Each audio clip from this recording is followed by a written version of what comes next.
Halo gengs, assalamualaikum warahmatullahi wabarakatuh. Kembali lagi bersama gue Agus Salim di Agus Salim Official. Jadi sekarang gue lagi ada di Kota Bengkulu. Lebih tepatnya untuk sekarang ini lagi ada di bundaran patung Fatmawati yang sedang menjahit sangsaka merah putih. Bundaran ini merupakan pusat sentralnya di Kota Bengkulu. Ibaratnya ikoniknya dari Kota Bengkulu lah gengs. Sekedar info aja, kalau dulu di zaman kemerdekaan, Kota Bengkulu merupakan tempat di mana Insinyur Soekarno diasingkan, dan di kota inilah beliau bertemu dengan istrinya yaitu Ibu Fatmawati yang kemudian menjadi ibu negara pertama. Jadi, mumpung sekarang lagi di Kota Bengkulu, kita akan mengunjungi tempat-tempat yang menjadi tujuan wisatawan yang ada di Kota Bengkulu. Salah satunya nanti kita akan ke tempat rumah pengasingan Insinyur Soekarno. Tapi sebelum kesana, gue pengen mengunjungi benteng peninggalan kerajaan Inggris di Kota Bengkulu, yaitu benteng Malioboro atau Malborch. Oke gengs, langsung aja saksikan keseruannya berikut ini.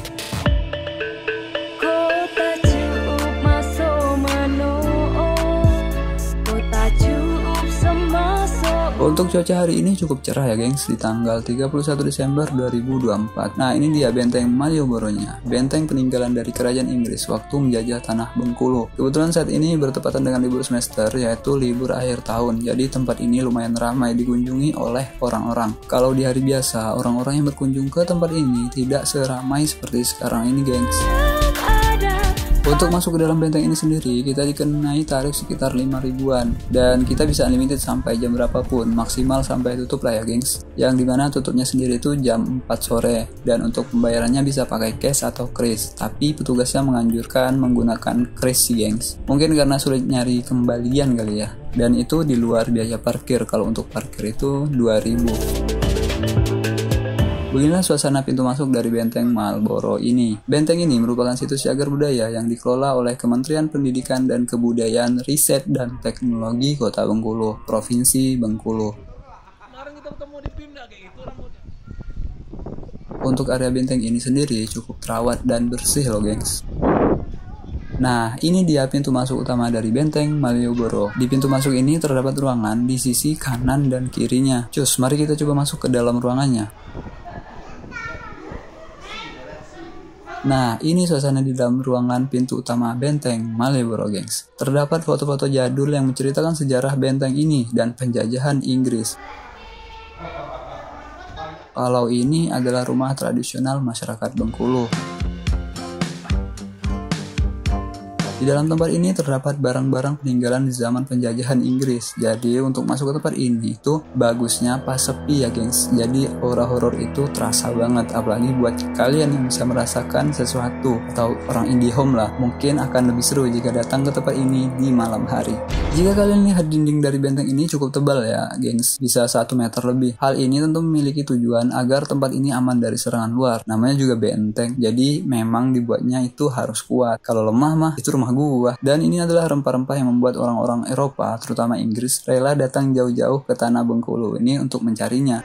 Selain kaya akan rempah-rempah, Provinsi Bengkulu ini juga terdapat tambang emas, yang dimana salah satu emasnya yang dipajang di sini gengs. Nggak tahu itu emas asli atau replika. Sepertinya replika ya, soalnya kalau asli pasti udah pada dianggutin.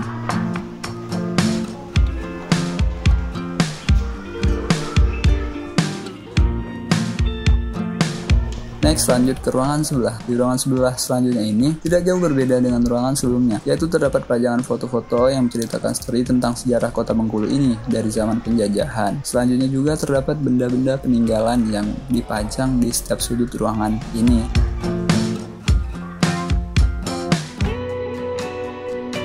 Nah, ini dia halaman utama dari benteng Malborch. Tamannya cukup luas dengan tata taman yang rapi, serta terdapat beberapa meriam yang dipajang di tengah-tengah taman.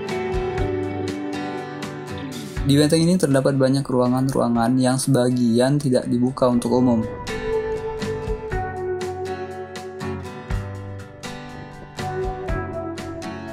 Mari kita menuju ke atas untuk melihat suasana yang berbeda di area benteng ini.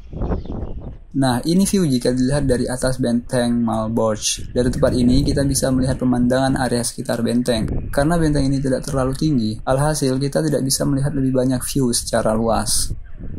Dari atas benteng ini, jika kita susuri akan banyak sekali ditemukan semacam corong-corong yang mungkin fungsinya untuk sirkulasi penghawaan dari dalam keluar, sehingga udara di dalam ruangan tidak pengap. Model seperti ini tuh banyak sekali diterapkan di bangunan-bangunan pabrik yang metodenya menggunakan natural roof yang berputar jika tertiup angin seperti ini.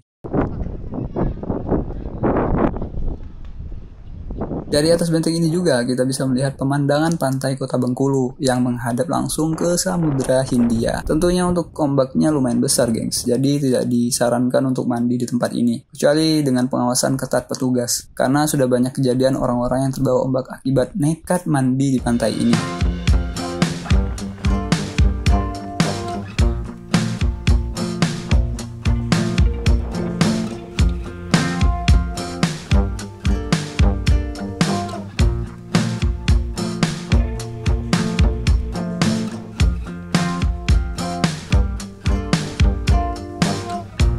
Nah, ini jendela dari ruangan-ruangan yang tadi kita masuki di awal. Sekarang kita coba memasuki ruangan lain untuk mengeksplor lebih banyak tempat-tempat yang memiliki histori sejarah yang mendalam. Di ruangan ini kita bisa melihat foto-foto sejarah tentang kota Bengkulu. Juga terdapat benda-benda peninggalan yang dipajang dengan ditutupi etalase kaca. Di dalam ruangan ini juga memiliki semacam pintu rahasia yang sudah ditutup. Kemungkinan pintu itu menuju ke bunker bawah tanah ya. Mungkin. Buat kalian yang tahu itu pintu menuju kemana, bisa tulis di kolom komentar di bawah ya, gengs. Next, ke ruangan selanjutnya ini tidak jauh berbeda. Tapi bedanya di ruangan ini terdapat patung Bung Karno bersama dengan Residen Bengkulu dari pemerintahan kolonial Hindia Belanda, Cornelis Edward Meyer. Loh, kok bisa jadi ada orang Belanda nih, Bang? Nah, hal itu tuh terjadi setelah Inggris menyerahkan Bengkulu ke Belanda yang tertuang dalam Traktat London tahun 1871. Jadi setelah tahun itu, Bengkulu resmi di bawah jajahan Belanda setelah orang Inggris menyerahkannya. Sama seperti ruangan yang lain, terdapat jalan akses rahasia yang tentunya sudah ditutup juga, sehingga kita tidak bisa masuk ke dalamnya. Di ruangan ini juga terdapat benda-benda peninggalan dari zaman dahulu. Salah satunya piring ini yang sudah pecah. Jika dilihat dari motifnya, sepertinya piring ini piring-piring yang ada di abad ke-16an.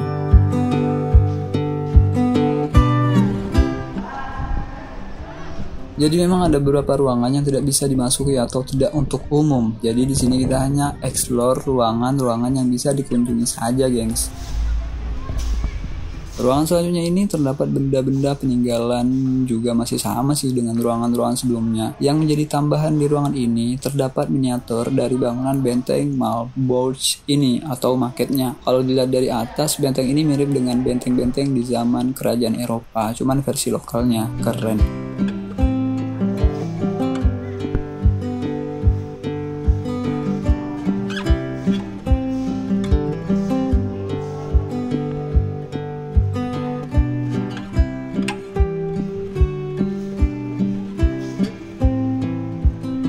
Kalau ini ruangan yang dijadikan sebagai musola. Untuk vibes-nya gue sendiri agak gimana ya? Kalau sendiri mungkin nggak berani soal di sini, takut kekunci. Soalnya kalau kekunci bakalan susah keluarnya. Jadi gue tuh fobia tempat-tempat tertutup dan gelap gitu, gengs. Dari musola ini gue lanjut jalan-jalan lagi. Kalau ini area pintu belakang, jadi untuk pintu akses dari benteng ini ada dua, gengs, pintu depan dan pintu belakang. Untuk pintu depan itu dikhususkan sebagai akses utama dan pintu belakang ini untuk akses keluar jika pengunjung membludak. Dan ruangan-ruangan di pintu belakang ini digunakan sebagai ruangan bagi pengelola museum.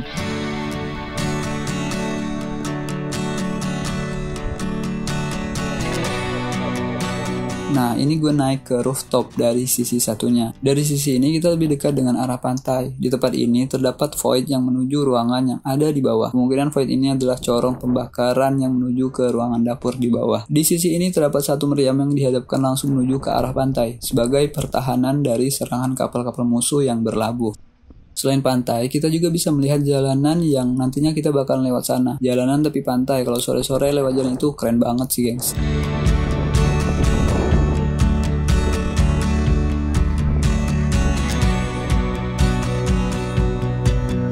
Di tengah taman ini terdapat jajaran meriam yang kita bisa foto di sana. Cuman karena gue sendiri nggak ada yang motoin, jadi skip aja.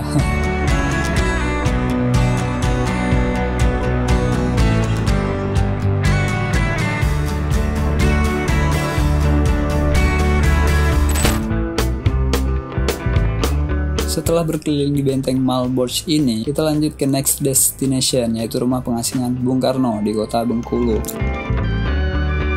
Sebelah kanan ini adalah lapangan Merdeka, semacam alun-alunnya kota Bengkulu. Di lapangan ini sendiri, setiap tahunnya selalu diadakan acara tabot, gengs, atau kalau orang Pariaman menyebutnya tabui, yaitu tradisi di mana masyarakat Bengkulu merayakan sebagai tanda menyambut tahun baru Islam, yang biasanya digelar mulai tanggal 1 sampai 10 Muharram. Tradisi tabut ini sendiri juga ada mirip-mirip dengan tradisi yang ada di Pariaman, yaitu tabui. Secara kosakata hampir mirip, dan perayaannya juga sama. Selain dalam rangka menyambut tahun baru Islam, tradisi ini juga mengenang wafatnya Sayyidina Husain yang dikenal dengan Hari Asyura.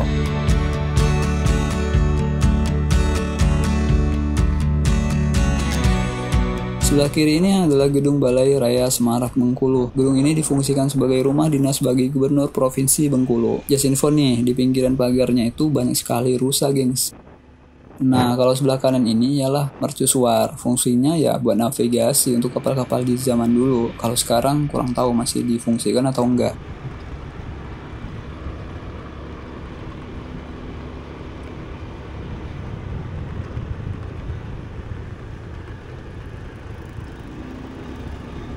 Beginilah suasana di kota Bengkulu, gengs. Ini videonya sengaja nggak dipercepat, sekalian juga ngetes kamera yang baru kita beli, yaitu kamera DJI Action 3. Gimana menurut kalian untuk hasilnya? Bagus nggak? Ya pasti bagus dong. Kalau nggak bagus, gue jual nih. Hehe, canda.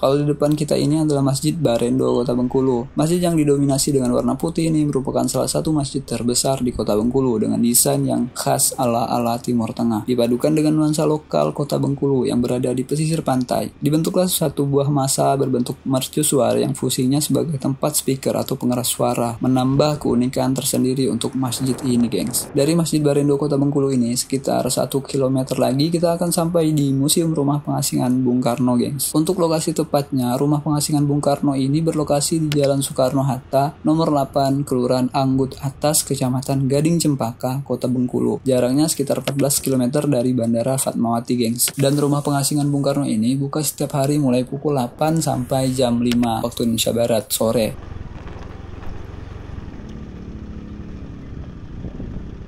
Biaya masuk dan parkir sendiri terpisah ya, gengs. Biaya parkir dikenakan tarif Rp2.000, sedangkan untuk biaya masuknya Rp5.000. Tapi khusus untuk wartawan atau media akan dikenakan biaya tambahan. Soalnya gue juga sempat ditanya-tanya karena bawa kamera. Tapi setelah gue jelasin kalau ini hanya untuk YouTube pribadi, maka pihak pengelola mengizinkan gue masuk tanpa biaya tambahan.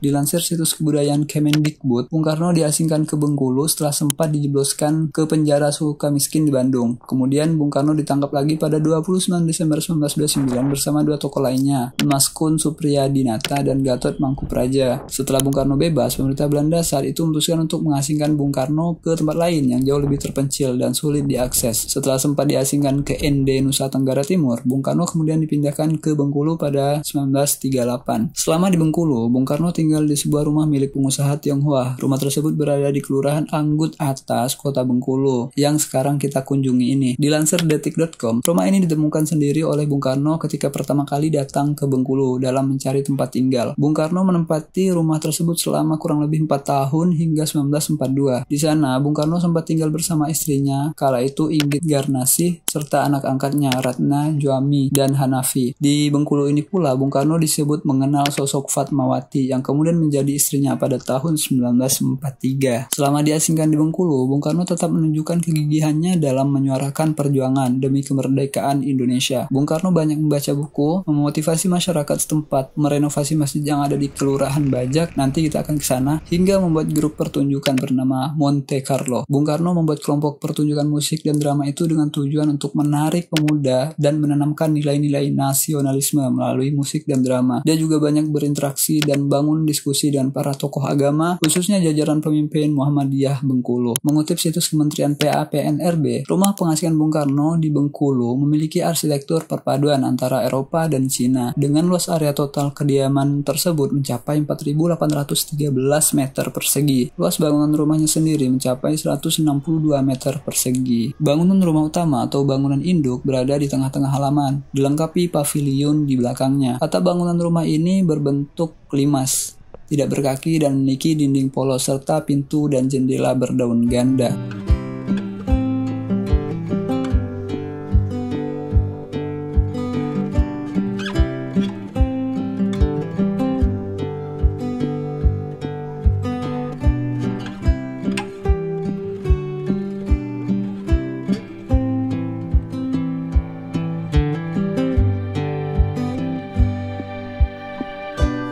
Pada bagian dalam rumah utama, terdapat 2 kamar tidur di sisi kanan dan 3 kamar tidur di sisi kiri.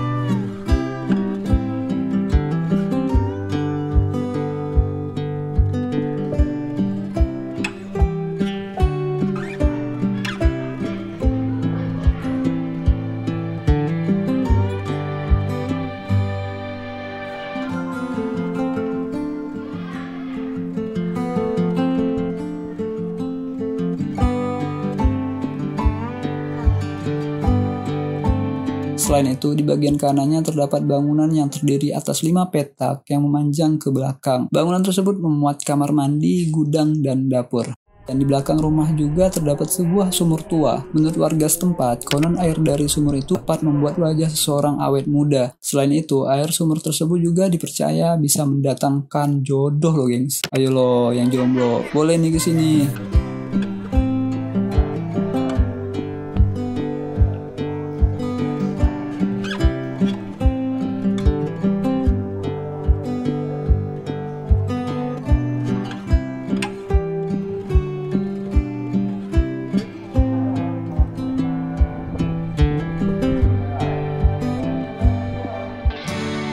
Setelah puas wisata sejarah di 2 tempat tadi, sekarang kita menuju wisata pantai, gengs. Jadi kita akan jalan-jalan di pesisir pantai Bengkulu sembari melihat sunset, matahari terbenam. Sebelah kanan ini adalah mall terbesar di kota Bengkulu. Nama mallnya ialah Bancelot Mall, dan satu-satunya mall terbesar di kota Bengkulu, gengs.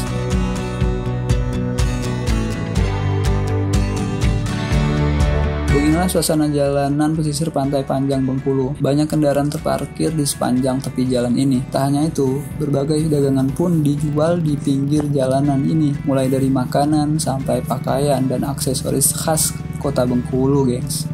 Romantis banget.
Dari jalanan pesisir, kita pun pindah ke jalanan pusat kota untuk mencari makan karena perut udah lapar banget keliling kota Bengkulu.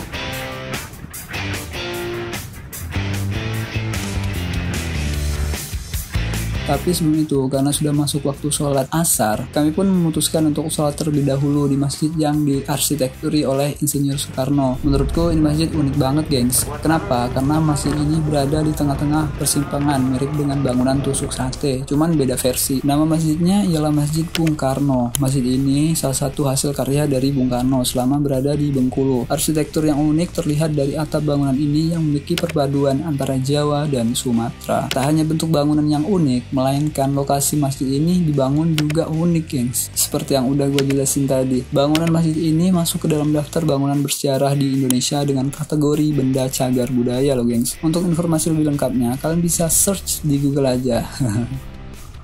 Setelah jalan-jalan dari kota, sekarang kita coba jalan-jalan di daerah pedesaan Kota Bengkulu. Sekarang ini gue sedang berada di Kabupaten Bengkulu Tengah, atau disingkatnya dengan nama Benteng. Di sini itu jalannya naik turun ya, gengs, karena tempat ini berada di jalur Bukit Barisan. Kalau untuk jenis tanaman yang tumbuh di sini masih sama seperti kebanyakan di Sumatera ya, gengs, yaitu mayoritas ditanami tanaman kelapa sawit yang menurut masyarakat lebih menghasilkan dibandingkan tanaman lain.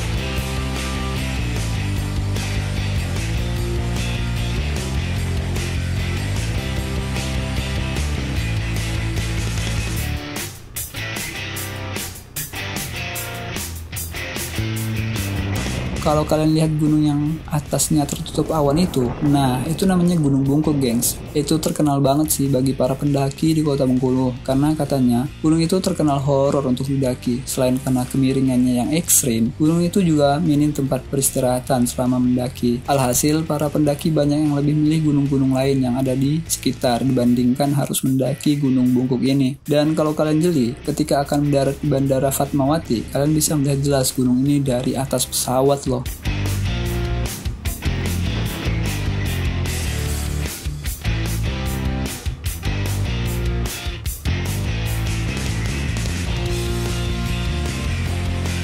Nah, sampai di sini dulu perjalanan kita, gengs. Next kita jalan-jalan kemana lagi? Komen di bawah ya. Gua Agus Salim pamit undur diri. Sampai jumpa di video selanjutnya. Bye bye.